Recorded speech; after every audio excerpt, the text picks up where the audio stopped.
Hello friends, السلام علیکم۔ Welcome to reality T V info 39۔ دوستوں، 7 نومبر 1872 ایک بحری جہاز امریکہ کے شہر نیو یارک سے اٹلی کی طرف سفر کرنے کے لیے تیار تھا۔ اس بحری جہاز میں صرف 10 لوگ سوار تھے۔ جہاز کا کیپٹن، اس کی بیوی سارہ، اس کی 2 سالہ بچی اور 7 کریو ممبر۔ اس جہاز میں اور بھی کافی سامان موجود تھا۔ دوستوں، اس دور میں ایک دفعہ بحری جہاز سمندر کے اندر نکل جاتا تھا تو پھر اسے ٹریس کرنا بہت ہی مشکل ہوتا تھا۔ اس جہاز کے نکل جانے کے 1 مہینے کے بعد 5 دسمبر 1872 کو ایک اور جہاز جس کا نام ڈائکریٹیا تھا، پرتگال کے آئلینڈ کے پاس سفر کر رہا تھا۔ جب اس جہاز کے کیپٹن کی نظر ایک عجیب منظر پر پڑی، یہ ایک اور بحری جہاز تھا جو سمندر کے اندر تیر رہا تھا۔ دوستو، یہ بحری جہاز تھا جو ایک امریکہ سے اٹلی جانے کے لیے نکلا تھا۔ اس بحری جہاز کے کیپٹن کی انتہا نہ رہی جب اس نے میری سیلیس کو اندر سے دیکھا۔ میری سیلیس کے اندر سے سارے لوگ غائب تھے۔ اس بحری جہاز میں سارا سامان موجود تھا جو امریکہ سے اٹلی جا رہا تھا۔ اس کے اندر 6 مہینے کا کھانا اور پانی بھی موجود تھا۔ بحری جہاز بالکل ٹھیک حالت میں بھی تھا، لیکن ایسا لگ رہا تھا کہ اس کو کسی نے ہاتھ تک نہیں لگایا ہو۔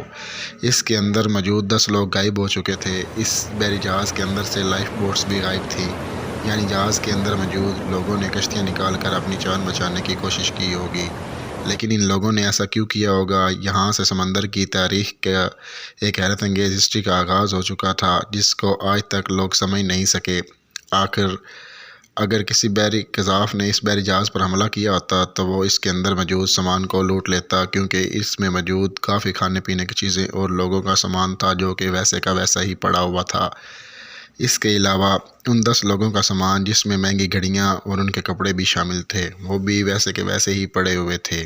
وہاں سمندری طوفان آنے کے بھی کوئی آثار موجود نہیں تھے، کیونکہ بحری جہاز ٹھیک ٹھاک حالت اور کنڈیشن میں موجود تھا۔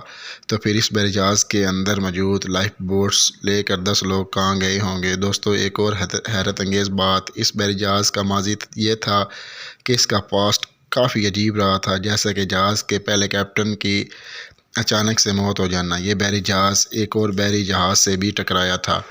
اس طرح کے کئی اور واقعات میری سیلیس سے جڑے ہوئے تھے۔ انویسٹیگیٹر کے مطابق میری سیلیس میں کوئی ایسی چیز نظر نہیں آئی جو ان کی وجہ سے وہ 10 لوگ بحری جہاز چھوڑ کر چلے گئے ہوں۔ کئی لوگوں نے اس بحری جہاز کے متعلق اپنی اپنی تھیوری پیش کی۔ کچھ لوگوں نے یہ تک کہا کہ سمندری مونسٹرز نے اس جہاز پر حملہ کر دیا ہوگا اور مجبوراً اس جہاز میں لوگوں کو اپنی جان بچا کر بھاگنا پڑ گیا ہوگا۔ کچھ لوگ کہتے ہیں کہ اس بحری جہاز کے اندر کافی سارا کاغذ موجود تھا۔ ہو سکتا ہے کہ اس کاغذ کو آگ لگ گئی ہو اور ایک دھماکہ ہوا ہو اور اس جہاز میں موجود لوگ باہر نکل گئے ہوں، لیکن بحری جہاز میں ایسے دھماکے کے بھی کوئی آثار موجود نہیں تھے۔ اس کے علاوہ کوئی اور وجہ کسی کو سمجھ نہیں آ رہی تھی۔ کچھ لوگوں کا یہاں تک خیال تھا کہ ہو سکتا ہے کہ جس بحری جہاز یعنی ڈائکریٹیا کی نظر میری سیلیس پر پڑی تھی، انہی لوگوں نے اس میں قتل کر دیا ہو، لیکن یہ پاسبل نہیں تھا کیونکہ اس کی کوئی وجہ نہیں تھی۔ کیونکہ یہ ایسا کیوں کریں گے؟ دوستو، کئی سالوں تک میری سیلیس کے اوپر کافی تحقیق ہوتی رہی، لیکن اس بحری جہاز کے متعلق کچھ سمجھ نہیں آیا۔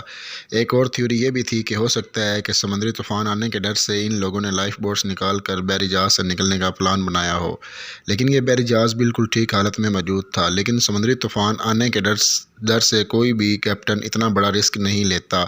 دوستو، اس بحری جہاز کو وہیں چھوڑ دیا گیا اور کئی سالوں بعد ڈوب کر غائب ہو گیا۔ کئی سال پہلے کچھ ڈائیور نے اس کو ڈھونڈنے کا دعویٰ بھی کیا تھا، لیکن آج تک کسی کو نہیں پتا کہ میری سیلیس اٹلانٹک کے نیچے اب کس حالت میں موجود ہے۔ اٹلانٹک اوشن اب تک سینکڑوں بحری جہاز اس میں غائب ہو چکے ہیں، لیکن میری سیلیس کی کہانی نے آج تک دنیا کو حیران کیا ہوا ہے۔ ان 10 لوگوں کے ساتھ کیا ہوا، وہ کہاں گئے، آج تک یہ کوئی نہیں جان سکا۔ دوستو، اگر آپ اس چینل پر نئے ہیں تو چینل کو سبسکرائب کر لیں اور بیل کے آئیکن پر کلک کر لیں تاکہ ہماری ہر آنے والی نئی ویڈیو آپ تک بآسانی پہنچ سکے۔